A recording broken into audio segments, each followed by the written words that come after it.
Hello and welcome to this tutorial for the game Evolution.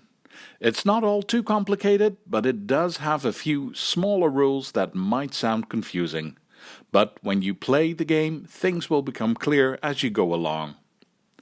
That doesn't just go for Evolution, but basically any game that you don't understand at first.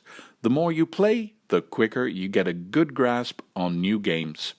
Anyway, let's get to it. How do you play this game? You are going to play until the deck of cards is empty. Then you finish the round and count all your points. Whoever has the most points wins the game. Most of your points are these, the food tokens, and I'll explain later what else you get points for. But again, you keep playing until there are no more cards to take. Then you finish the round, and if you have the most points, you are the winner. First, I'll explain what a round is. It's also written on this helpful sheet that you can look at when you need to. Step 1. Every player gets 3 cards from the deck, and you get 1 extra card for every one of these smaller boards that you have in front of you. Right now I have 2 of them, so I get 3 cards from the deck plus 2 cards because I've got 2 boards. Deal them face down so the other players can't see your cards. Step 2. Every player picks 1 card from their hand and places it face down on this board in the middle. When you look at your cards, you can see it has this number in black on the bottom of each card. This is how many of these tokens are going to be put on this board later. Don't forget, these are points. These are food tokens, and every token counts as 1 point at the end of the game. So if I choose this card and place it here, then later in the round this many tokens gets added to this board. But you don't know what the other players choose. Some cards have negative numbers on them, so then food gets taken away. Step 3. Starting with the first player, every player gets to take a turn. I'll come back to that in a moment. The only thing I can tell you for now is that when you place a card in front of you, you place it face down. Step 4. When all the players have had a turn, you flip over all the cards that you have played during your turn. Step 5. Flip over all these cards on the board in the middle. Look at all the numbers in black to see how many food tokens are going to be added to this board. This is the one I played, this is one from player 2, and this one's from player 3. So in total I put this many new food tokens on the board.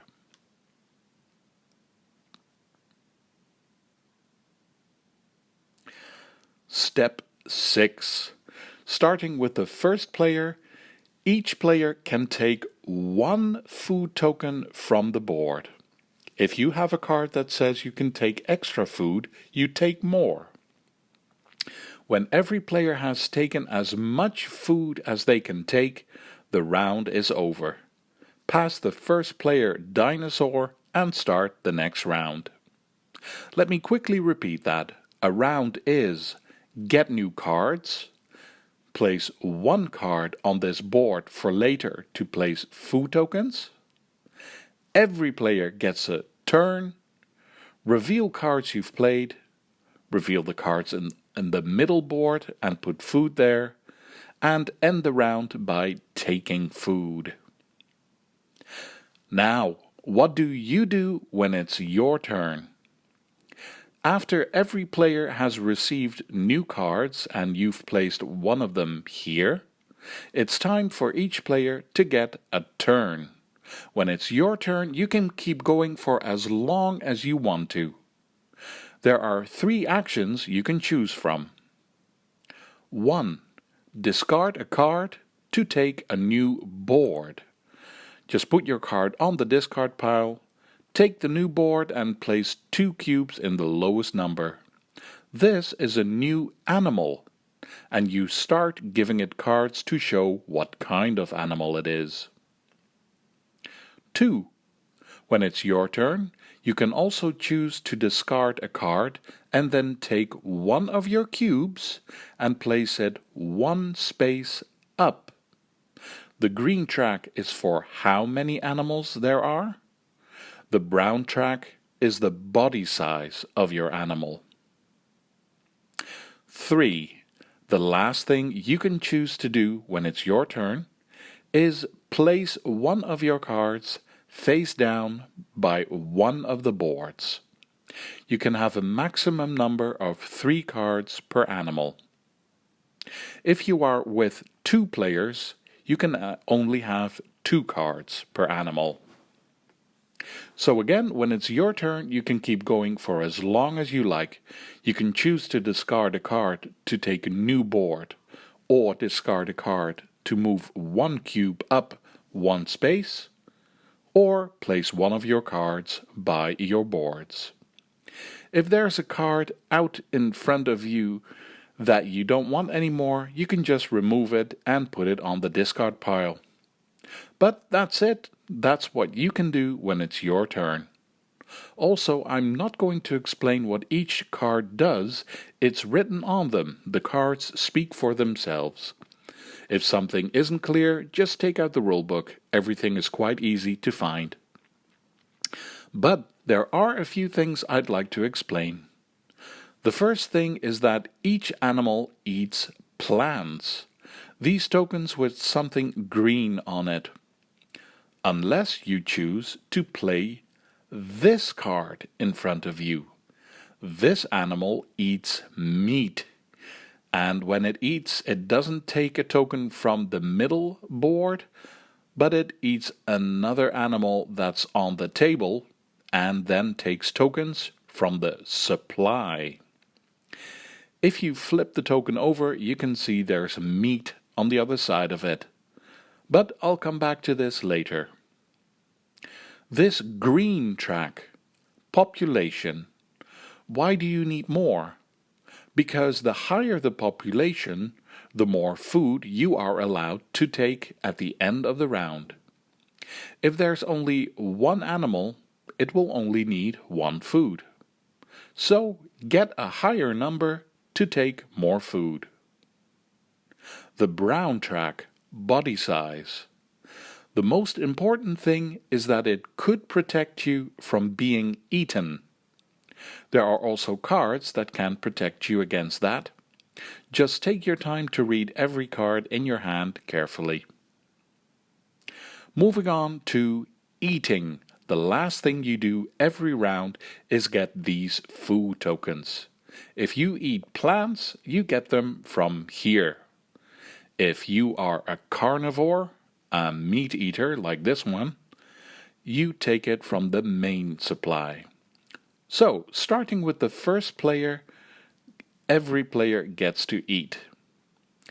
It's up to you which animal you want to feed first. If you choose a plant eater, you take 1 token from the board. But it's possible that you have some cards on your animal that say you can take more. After you've taken your food, it's the next player's turn to take food.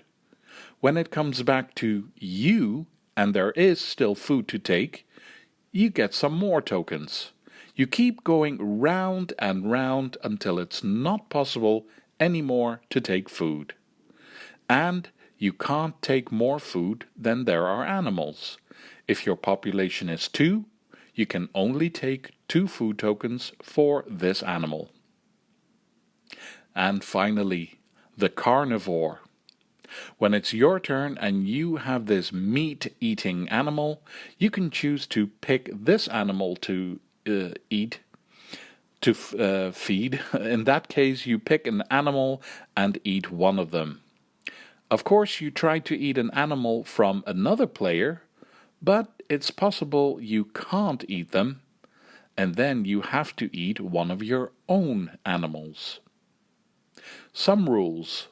You can only eat another animal when it's smaller than you.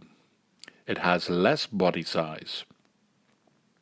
And when you eat another animal, you take as many food tokens as the animal body size is. So if I eat an animal that has a body size of 3, because it has the cube here on space 3, then I can take up to 3 meat tokens from the supply and put them on the little board. The last thing to explain about eating. When you've gone around the table several times to take food and all the food is gone, it's possible that you haven't given food to all your animals. For example, this one animal has the cube for population on 4, but I could only get 2 food tokens. In that case, I have to put the cube on space 2 again. Do this for all the animals that didn't get enough food. But if there is still food left on the board but everyone's belly is full, just leave those tokens for the next round. All the food tokens on your own smaller boards go behind your own screen. But that's it. This is how you play Evolution. How a round goes is written on the sheet here. And when it's your turn, you can either discard cards or play cards. The only thing left to explain is those bonus points you get at the end of the game. You already know that you get 1 point per food token that you have behind your screen, but you also get 1 point for every population of your own animals, and you get 1 point for every card that you have opened by that animal. Those are the bonus points, population and cards. And we're done. Like I said, it's not very complicated, but it does have some small rules you need to remember. I hope you feel you understand it well enough and that you'll enjoy it when you play it. Thank you for watching this tutorial. Feel free to leave a comment and see you for the next one.